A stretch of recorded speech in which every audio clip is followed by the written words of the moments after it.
वालेकुम। क्या हाल हैं बेटा? ठीक ठाक हो आप सब? सेकंड ईयर केमिस्ट्री हाजिर हो जो, शाबाश। ज़हनी तौर पे भी और फिज़िकली तौर पे भी। कैसी तबीयतें? खैर खैरियत? बेटा लास्ट टाइम हमने नया चैप्टर स्टार्ट किया था और वो चैप्टर था एनवायरमेंटल केमिस्ट्री का, चैप्टर 16 आपकी बुक का लास्ट चैप्टर। और आपको मैंने उस वक्त बताया था कि इस चैप्टर में से आपने लॉन्ग क्वेश्चन, बोर्ड में लॉन्ग क्वेश्चन आना है, आपकी मर्ज़ी है। अगर आप इसको कर सकें उसके लिए तैयार, लॉन्ग क्वेश्चन के लिए 6 चैप्टर के साथ इसकी पेयरिंग हुआ करती है। 6 चैप्टर भी निस्बतन आसान ही है, इतना कोई मुश्किल चैप्टर नहीं है। मेटलर्जी उसमें है और इसके अलावा कुछ और मामलात हैं। तो बहरहाल जब आप 6 चैप्टर भी पढ़ लें, और बल्कि जब सारी बुक एक बार पढ़ लेंगे ना, तो फिर ये डिसाइड कीजिएगा कि आपने कौन से चैप्टर्स लॉन्ग क्वेश्चन के लिए अटैम्प्ट करने हैं। तो आए हम शुरू करते हैं अब 16 चैप्टर का सेकंड टॉपिक। मैंने आपको बेटा कल बताया था कि इस चैप्टर के जो सारे टॉपिक्स हैं ना, ये सारे लॉन्ग क्वेश्चन हैं, एक्सरसाइज के सारे लॉन्ग क्वेश्चन। मैं आप वैसे इंशाल्लाह याद रहेगा मुझे, मैं आपको साथ साथ मार्क करवा दूंगा। अगर नहीं भी तो चलें लास्ट में एक दिन में जाके बता दूंगा। तो लेकिन ये कि ये सारी लॉन्ग क्वेश्चन ही है। अब जैसे आज जो हमारा टॉपिक है ना, टाइप्स ऑफ पोल्यूशन वाला, और उसमें एयर पोल्यूशन जो है, ये भी लॉन्ग क्वेश्चन है। तो इस चैप्टर को आसान चैप्टर है बेसिकली। कुछ एक चीज़ें हैं, एक दो टॉपिक्स ज़रा पढ़ लेना, तो फिर मैं आपको एक दो टिप्स बताऊंगा कि ये चैप्टर बड़ा इजी हो जाएगा इंशाल्लाह ताला आपके लिए। और वैसे भी चूँकि डायरेक्टली कनेक्टेड होता है हमसे एनवायरनमेंट के हवाले से, तो इतना मुश्किल नहीं लगता। बेटा कल हमने पढ़ा था बेसिकली एनवायरनमेंट के कंपोनेंट्स ऑफ एनवायरनमेंट, और मैंने आपको बताया था कि ये भी आपका एक्सरसाइज का लॉन्ग क्वेश्चन है। कंपोनेंट्स ऑफ एनवायरनमेंट में आपने 4 कंपोनेंट्स पढ़े थे, और मुझे उम्मीद है कि आपने वो याद कर लिए होंगे, और उसमें कोई मुश्किल वाली वैसे बात नहीं थी। वो 4 कंपोनेंट्स क्या थे? वो थे जनाब अली आपका एटमॉस्फेयर, उसके बाद एटमॉस्फेयर,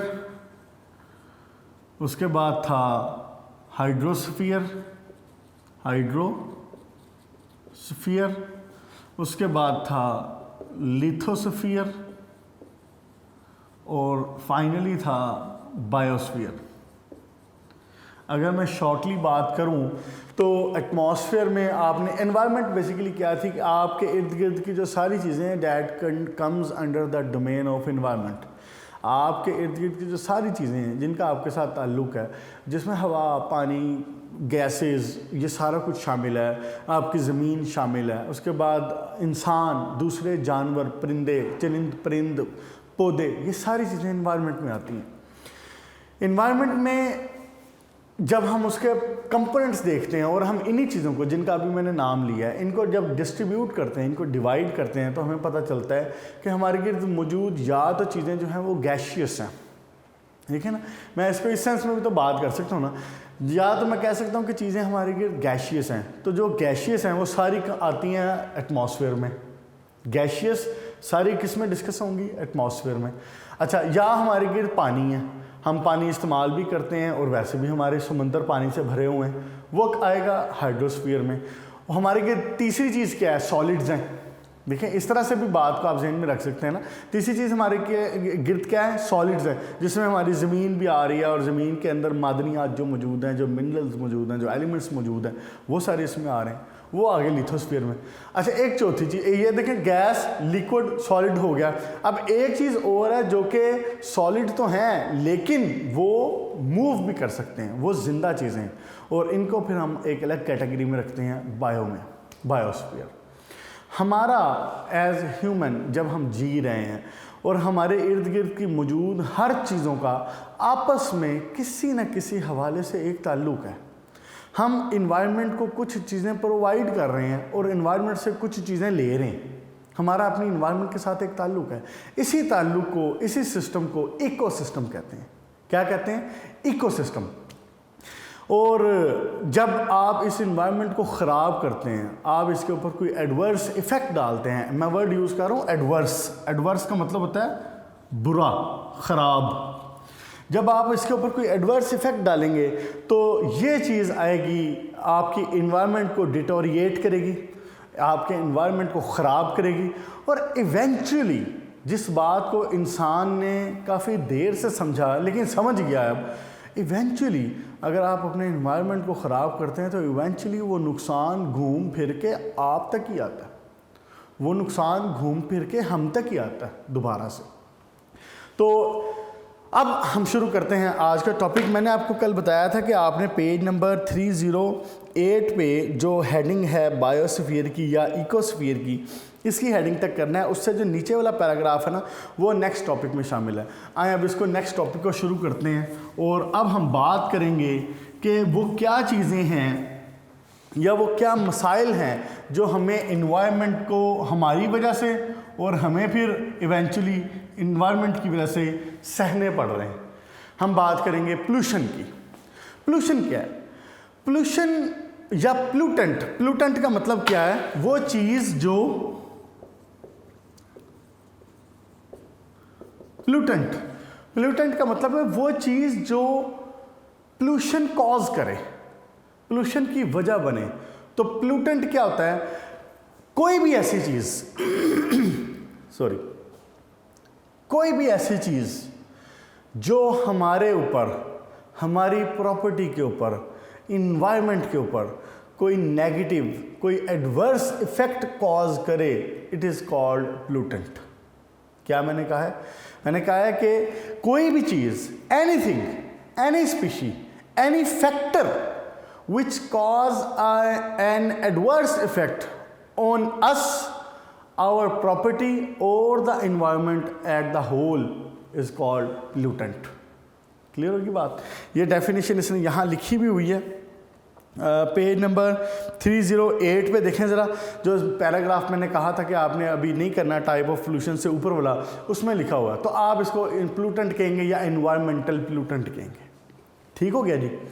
अच्छा, अब जो पोल्यूशन है इसको हम डिवाइड कर सकते। अब ये जो पोल्यूटेंट की वजह से, जो ख़राबी की वजह से जो चीज़ कॉज होगी, जो चीज़ बनेगी उसकी वजह से, that will be called pollution. यानी कि pollutant will cause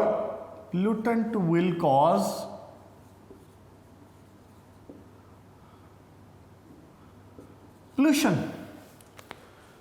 pollutant will cause pollution.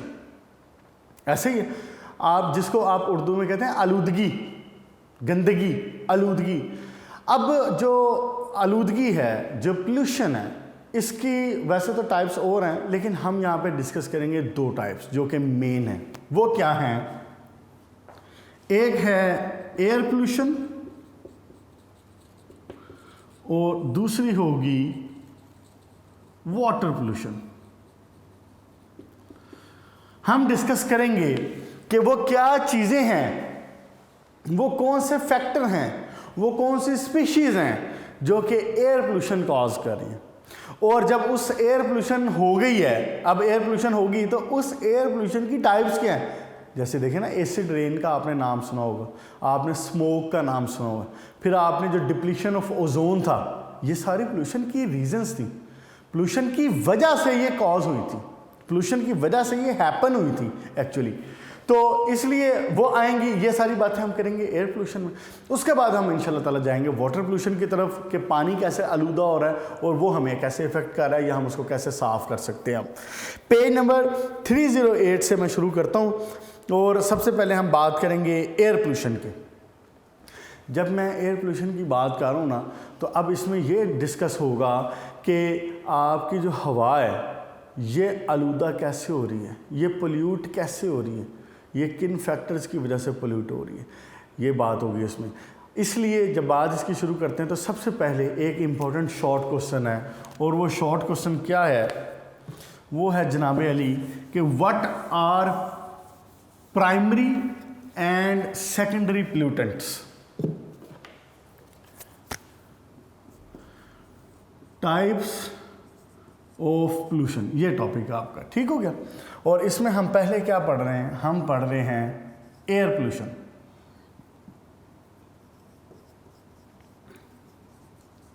Air pollution, हाँ जी, पोल्यूटेंट्स जो हैं वो दो तरह के होते हैं, प्राइमरी और सेकेंडरी।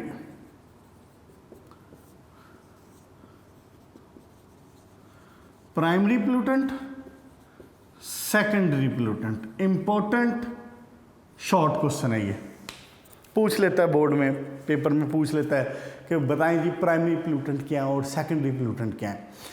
प्राइमरी पोल्यूटेंट बेटा वो चीज़ें हैं जो कि इंसान डायरेक्टली एयर में इमिट कर रहा है। हम जो चीज़ें डायरेक्टली एयर में इमिट कर रहे हैं और हमारी वो चीज़ें डायरेक्टली एयर में जा रही हैं, डायरेक्टली जाके एयर को पोल्यूट कर रही हैं, वो क्या है, प्राइमरी पोल्यूटेंट। मैं आपको एग्जांपल देता हूँ, आपको बात समझ आ जाएगी। मिसाल के तौर पे मैं कहता हूँ कि गाड़ियाँ चलती हैं, गाड़ियाँ चलने की वजह से कार्बन मोनोऑक्साइड निकलती है, फ्यूल बर्निंग होती है, फ्यूल बर्निंग होने की वजह से कार्बन मोनोऑक्साइड निकलती है, सल्फर के ऑक्साइड्स निकलते हैं, नाइट्रोजन के ऑक्साइड्स निकलते हैं, NO2 nitrogen oxide, nitrogen dioxide, इसी तरह SO2, इसी तरह SO3। ये जो कंपाउंड्स हैं, ये जो ऑक्साइड्स हैं, ये जो डायरेक्टली हमारी एक्टिविटी की वजह से एयर में जा रहे हैं, these are called primary pollutant. Clear होगी बात। ऐसे ऑक्साइड्स, ऐसे पोल्यूटेंट जो हमारी किसी एक्टिविटी की वजह से डायरेक्टली एयर में जा रहे हैं। देखें ना, गाड़ियाँ चल रही हैं, उसकी वजह से सल्फर के ऑक्साइड बन रहे हैं, पेट्रोल जल रहा है, सल्फर डाइऑक्साइड बन रही है, सल्फर ट्राइऑक्साइड बन रही है, इसी तरह नाइट्रोजन के ऑक्साइड्स बन रहे हैं। आपका जो फ्यूल है इसके अंदर नाइट्रोजन भी होती है, इसके अंदर सल्फर भी होती है। जब ये बर्न होता है तो इसके ऑक्साइड्स बनते हैं।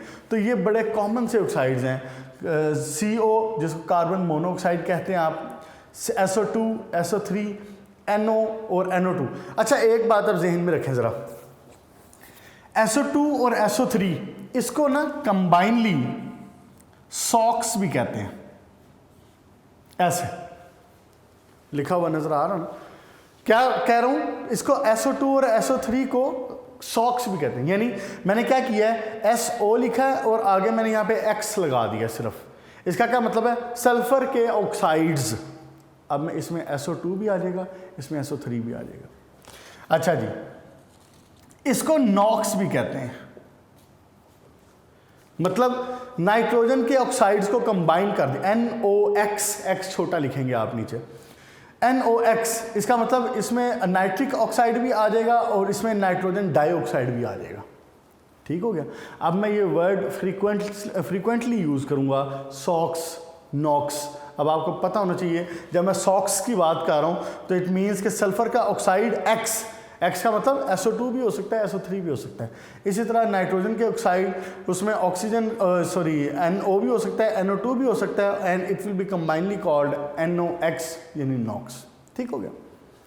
जब बर्निंग होती है, चाहे वो फ्यूल की बर्निंग इन द कार्स हो, इन द बाइक्स हो, आपको पता है आपके ये जो एयरप्लेन्स हैं ये बहुत बड़ा फैक्टर हैं पोल्यूशन कॉज करने में।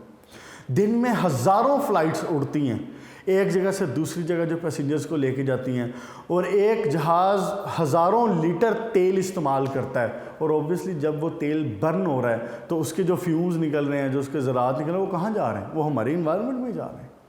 ऐसे ही तो बेसिकली ये जो प्राइमरी पोल्यूटेंट क्या है, वो फिर आपके कार्बन मोनोऑक्साइड होगी, सॉक्स होगी, नॉक्स होगी, ये प्राइमरी पोल्यूटेंट है जो कि डायरेक्टली हमारी एक्टिविटी की वजह से, हमारी इंडस्ट्री से डायरेक्टली निकल के इन्वायरमेंट में आ रहे हैं। क्लियर। सेकेंडरी पोल्यूटेंट वो पोल्यूटेंट हैं जो कि प्राइमरी पोल्यूटेंट से बनेंगे। हमने एक एक्टिविटी की, हमने गाड़ी चलाई, हमने कार चलाई, हमने इंडस्ट्री चलाई, उसकी वजह से कार्बन के ऑक्साइड्स, इसी तरह सॉक्स, इसी तरह नॉक्स, इसको कॉक्स भी कह लेते हैं वैसे यूजुअली, लेकिन कार्बन का ऑक्साइड सिर्फ यूज़ होता है, कार्बन मोनो। तो कार्बन मोनोऑक्साइड और फिर सॉक्स और नॉक्स, ये सारी इन्वायरमेंट में आ रही। अब ये इन्वायरमेंट में आने के बाद एक फर्दर कंपाउंड्स में कन्वर्ट होती हैं, जिन कंपाउंड में वो कन्वर्ट होती हैं वो उनको कहते हैं सेकेंडरी कंपाउंड्स। क्लियर होगी बात? क्या आपने अभी 4th चैप्टर पीछे पढ़ा है, मुझे बताएं कि अगर ये वाटर के साथ मिक्स हो जाए तो ये क्या बनाएगा? ये बनाएगा नाइट्रिक एसिड HNO3। अगर मैं इसको वाटर के साथ मिक्स करूं तो ये क्या बनाएगा? ये बनाएगा H2SO4 बनाएगा, सल्फ्यूरिक एसिड। अच्छा, कार्बन मोनोऑक्साइड हो या कार्बन डाइऑक्साइड हो, वो क्या बनाती है वाटर के साथ मिलके? वो बनाती है कार्बोनिक एसिड H2CO3। बात समझ आ रही? ये प्राइमरी पोल्यूटेंट थे जो कि हमारी एक्टिविटी से डायरेक्टली इन्वायरमेंट में आए। ये सेकेंडरी पोल्यूटेंट हैं जो कि प्राइमरी पोल्यूटेंट से बने। इसमें एक बड़ा कॉमन एक और है, पैन, PAN, पर ऑक्सी एसिटाइल नाइट्रेट। अब ये सारे कंपाउंड बेसिकली आपके जो बेसिक कंपाउंड थे, जो प्राइमरी पोल्यूटेंट थे, उनसे बन रहे हैं। चाहे वो कार्बन के ऑक्साइड हैं, चाहे वो सॉक्स हैं, चाहे वो नॉक्स हैं, वो वाटर के साथ मिलके वो फर्दर आपस में रिएक्शन करके वो एयर की मौजूदगी लाइट की मौजूदगी में किसी और कंपाउंड के साथ रिएक्शन करके बेशुमार दूसरे कंपाउंड्स बनाते हैं जिनको हम कहते हैं सेकेंडरी पोल्यूटेंट। ये एक इम्पोर्टेंट बात, इसको ना इस तरह से याद रखिएगा। पैन क्या होता है? पर ऑक्सी एसिटाइल नाइट्रेट। ये बात MCQs में पूछ लेता है बोर्ड में, ये बात पूछ सकता है उसमें एंट्री टेस्ट में। क्लियर होगी जी बात? पर oxy acetyl nitrate, pan. You कह देता कि पैन बताएं जी किसकी फुल फॉर्म है, नीचे 2-3 नाम दे देगा। ठीक हो गया? ओके, ये सारी बातें बेटा लिखी हुई हैं पेज नंबर 308 के ऊपर। और इनके अलावा मजीद भी हैं, जैसे कि हाइड्रोफ्लोरिक एसिड हो गया, ओजोन हो गई, एल्डिहाइड्स हो गए, कीटोन्स हो गए। ये सारे सेकेंडरी पोल्यूटेंट हैं which are being produced from the primary pollutant. हमने, इंसान ने अपनी एक्टिविटी के नतीजे में प्राइमरी पोल्यूटेंट कॉज किए, उनको प्रोड्यूस करवाया और वो फर्दर प्राइमरी पोल्यूटेंट कन्वर्ट हुए सेकेंडरी पोल्यूटेंट में। ठीक हो गया? सबसे पहले अब हम इनको डिस्कस करते हैं ज़रा, जो मेनली हमारे पास प्राइमरी पोल्यूटेंट हैं उनको डिस्कस करते हैं, जैसे कि कार्बन के ऑक्साइड, सल्फ़र के ऑक्साइड, नाइट्रोजन के ऑक्साइड और एक चीज़ और होगी हाइड्रोकार्बन्स। ये 4 चीज़ें अब हम डिस्कस करेंगे कि ये कैसे पोल्यूशन कॉज कर रहे हैं और इनके सोर्सेज क्या हैं, बेसिकली ये कहाँ से आ रहे हैं। सबसे पहले कार्बन मोनोऑक्साइड। कार्बन मोनोऑक्साइड के बारे में और इसके स्ट्रक्चर के बारे में मैं आपकी इंफॉर्मेशन में मज़ीद इजाफा मेरा ख्याल है नहीं कर सकूँगा, क्योंकि आपने 3rd चैप्टर में कार्बन मोनोऑक्साइड का स्ट्रक्चर पढ़ लिया हुआ है, कार्बन डाइऑक्साइड का, कार्बन मोनोऑक्साइड का, और वो आपके जहन में होना चाहिए। स्ट्रक्चर की बात यहाँ पे ज़रूरत भी नहीं है, वो वैसे मैं एक बात कर रहा हूँ इन द रेफरेंस। अच्छा जी, कार्बन मोनोऑक्साइड बेटा एक कलरलेस गैस है और हाईली पॉइजनस है। इसको साइलेंट किलर भी कहते हैं। ये अगर किसी जगह पे मौजूद होगी तो you will not be aware about it's presence, आपको नहीं पता चलेगा। आप जनरली और नॉर्मली सांस लेते चले जाएंगे और ये वक्त के साथ साथ इंसान जो भी मौजूद होगा उसको किल कर देंगे। साइलेंट किलर, जैसा कि आपने मुमकिन है कभी सुना हो कि सर्दियों के मौसम में जनाब रात को हीटर चल रहा था या रात को जो गैस बर्नर है वो ऑन था और पूरे की पूरी फैमिली जो है वो खुदा न खास्ता वो किल हो गई। उसकी मेन रीज़न कार्बन मोनोऑक्साइड की प्रोडक्शन होती है। जब हवा का फ्लो नहीं रहता ना रूम के अंदर तो कार्बन मोनोऑक्साइड की प्रोडक्शन ज़्यादा हो जाती है। अगर ऑक्सीजन एक्सेस में हो ना, कार्बन जब ऑक्सीजन के साथ बर्न कर रहा होता है ना, तो अगर ऑक्सीजन एक्सेस में हो तो फिर कार्बन डाइऑक्साइड बनती है। कार्बन डाइऑक्साइड का भी मसला होता है, लेकिन कार्बन डाइऑक्साइड का मसला इतना ज़्यादा नहीं होता, ये सफोकेशन कॉज करती है, आपको पता चल जाता है। लेकिन अगर ऑक्सीजन भी अमाउंट में लेस हो, कम हो, तो फिर ये बनता है कार्बन मोनोऑक्साइड, और कार्बन मोनोऑक्साइड के मौजूद होने का पता भी नहीं चलता।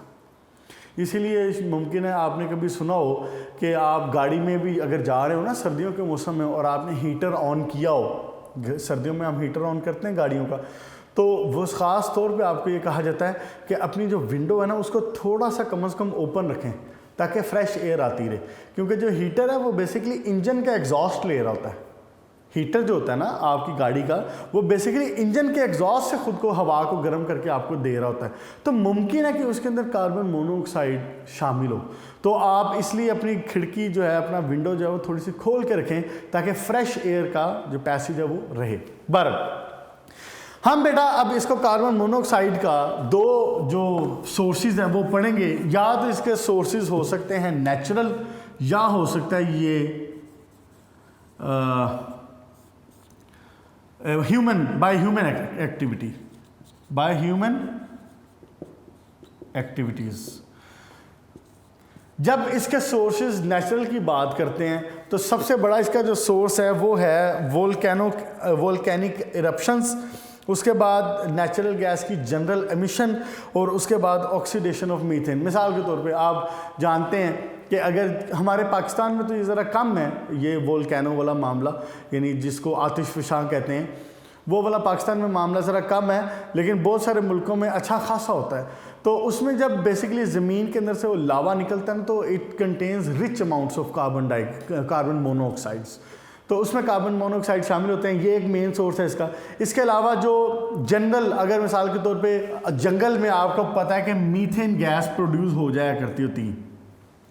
मीथेन गैस कोई भी आपके जो दलदली इलाके हैं जंगलों में ख़ास तौर पे, वहाँ पे मीथेन गैस प्रोड्यूस होती है। तो मीथेन गैस की अगर ऑक्सीडेशन करवाई जाए तो कार्बन मोनोऑक्साइड बनती है। ठीक है, मीथेन गैस यही है ना, जैसे आपके घर में आ रही है, तो आपके घर में आ रही है, आपने इसको बंद किया तो क्या बनता है, कार्बन मोनोऑक्साइड बनती है और साथ में कार्बन डाइऑक्साइड बनती है। क्लियर होगी जी बात। तो ये इसके नेचुरल सोर्सेज हैं। ह्यूमन एक्टिविटी में top of the list obviously आपका ये जो इंडस्ट्रीज हैं, टॉप ऑफ द लिस्ट आपकी ट्रांसपोर्टेशन, आपके जहाज़, आपकी गाड़ियाँ, बाइक्स, ये सारे रिच सोर्स हैं कार्बन मोनोऑक्साइड के प्रोड्यूस होने का। कार्बन मोनोऑक्साइड इस लिहाज से भी इम्पोर्टेंट है कि आपकी जो टोटल एयर पोल्यूशन है ना, ये एयर पोल्यूशन पढ़ना है आप, तो एयर पोल्यूशन की जो टोटल अमाउंट है ना, उसका 50% of the total air pollution is caused by only carbon monoxide. Sulphur की ऑक्साइड और नाइट्रोजन की ऑक्साइड और हाइड्रोकार्बन वगैरह और बाकी चीज़ें हैं, लेकिन कार्बन मोनोऑक्साइड का आप इसमें पार्ट देखें कितना ज़्यादा है कि 50% of the pollution is caused by the as a whole. पूरी दुनिया की बात कर रहा हूँ, पूरी दुनिया में जो 50% पोल्यूशन है ना, वो कॉज होती है कार्बन मोनोऑक्साइड की वजह से। और उसके मेन और रिच सोर्सेज क्या हैं, आपकी ट्रांसपोर्टेशन। ठीक हो गया जी, ये बातें इसमें सारी लिखी हुई हैं।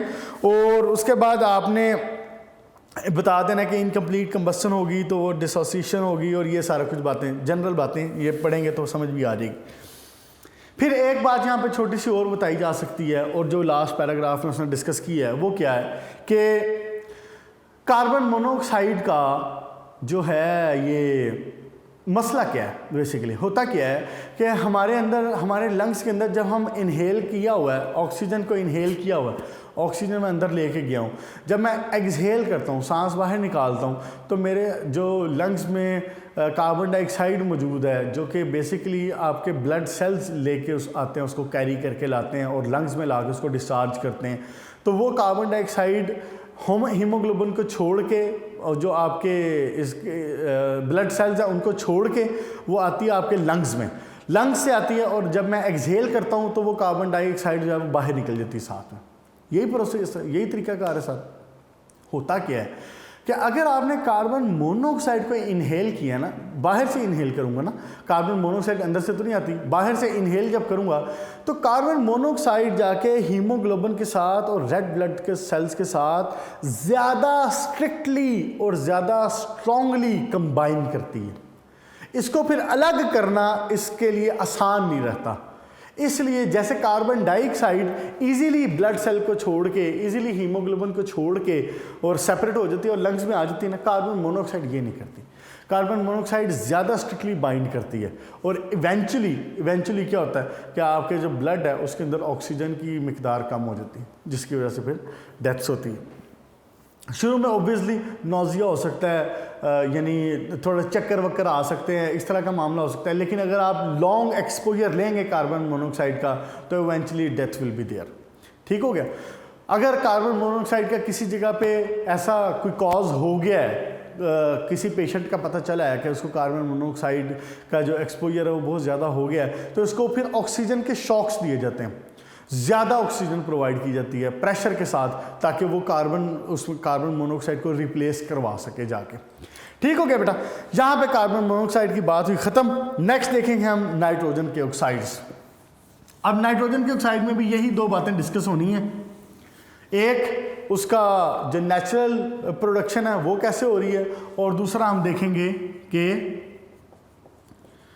ह्यूमन एक्टिविटी उसमें कैसे अपना पार्ट प्ले कर रही है। नाइट्रोजन के ऑक्साइड्स, जिसको मैंने आपको जनरली कहा है कि आई से नॉक्स कहाँ से प्रोड्यूस हो रहे हैं। नॉक्स में मेन जो दो चीज़ें ना, पहले सबसे पहली बात वो तो है NO और NO2। नाइट्रोजन के ये दो ऑक्साइड्स नॉक्स ये ज़्यादा इंपॉर्टेंट हैं इस हवाले से। इसका जो नेचुरल सोर्सेज हैं वो हैं बैक्टीरियल एक्टिविटी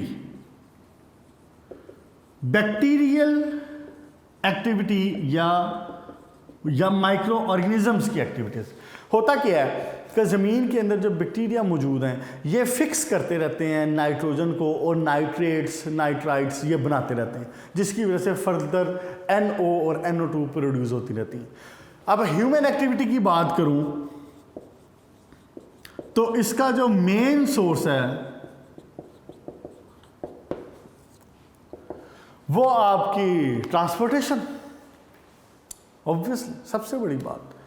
फिर उसके अलावा आपके ये जो नेचुरल जो बेसिकली नेचुरल गैस है ना,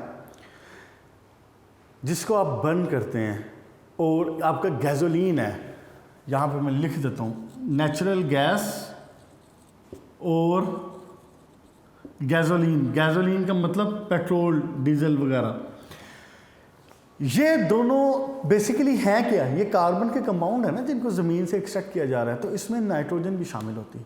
तो ऑब्वियसली जब इसकी बर्निंग होती है तो जब पेट्रोल की बर्निंग होगी या डीजल की बर्निंग होगी तो जो बीच में उसके नाइट्रोजन शामिल है उसकी भी तो बर्निंग होगी ना, तो इसकी भी जब बर्निंग होगी तो इसके कन्वर्ट हो जाता है अपने ऑक्साइड्स में।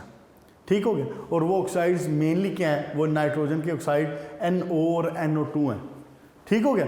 तो ये बेसिकली इन्वायरमेंट को आके फिर पोल्यूट कर रहे हैं, और इसमें मेन जो आपकी सोर्स हुआ वो क्या हुआ, आपकी ह्यूमन एक्टिविटी। बैक्टीरियल एक्टिविटी और नेचुरल जो सोर्सेज हैं वो भी मौजूद हैं, लेकिन मेन सोर्स हमेशा जो हमारी अपनी कारस्तानियाँ हैं और हमारा अपना जो काम है वो वही है। वो क्या, ट्रांसपोर्टेशन की वजह से इंडस्ट्री में बर्निंग, फ्यूल बर्निंग, ये सारा कुछ इसके सोर्सेज में आता है। आप इसके जो इक्वेशन है, सिंपल सी इक्वेशन आपने ये पढ़ी हुई है सारी इक्वेशंस, कि नाइट्रोजन ऑक्सीजन के साथ रिएक्शन करके NO बनाएगी और ये फर्दर ऑक्सीजन के साथ रिएक्शन करके NO2 बनाएगी। आपके लिए कोई बात इन इक्वेशंस में नहीं होगी, ये सारे सॉक्स नॉक्स आप अभी चैप्टर नंबर 4 में पीछे पढ़ के आए हैं। ओके जी, यहाँ पे एक बात इंपॉर्टेंट जो मैं मेंशन करवाना चाह रहा हूँ वो ये है, पेज नंबर 309 पे ह्यूमन एक्टिविटीज़ का जो लास्ट 2 लाइन्स हैं वो देखें ज़रा। ये बात MCQs में पूछ सकता है। Residence time of NO and NO2 in the atmosphere are 4 to 3 days। इसका मतलब क्या है, जो नाइट्रोजन ऑक्साइड है NO, इसका है रेजिडेंस टाइम 4 days और इसका है 3 days। रेजिडेंस टाइम का मतलब क्या है, वो टाइम जिसमें जितना वक्त कोई एक कंपाउंड रह सकता है उसी कंपाउंड की फॉर्म में बगैर किसी दूसरे में कन्वर्ट हुए।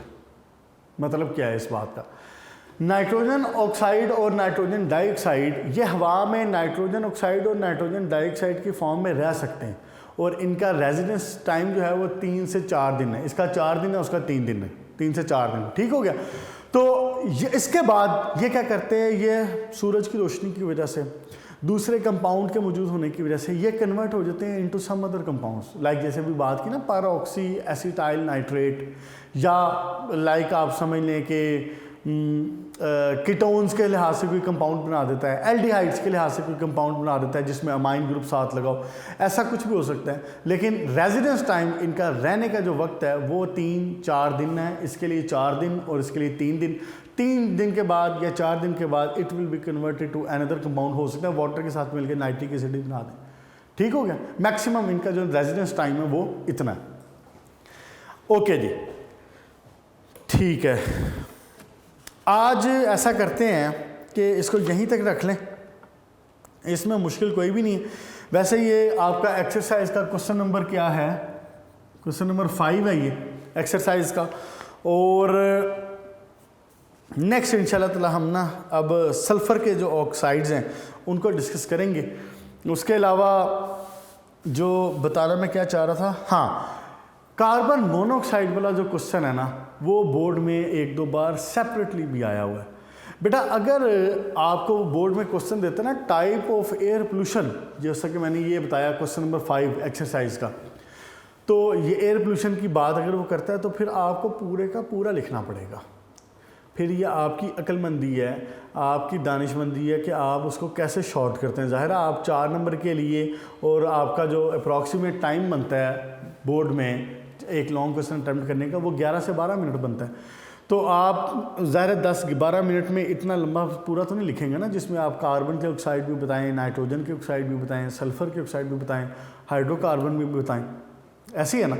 तो इसलिए फिर ये आपकी दानिशमंदी है कि आप इसको कैसे शॉर्ट करते हैं, ठीक हो गया। आपने इसको शॉर्ट करना है, अगर पूरा आ जाता है मिसाल के तौर पे, लेकिन जनरली पूरा देता नहीं।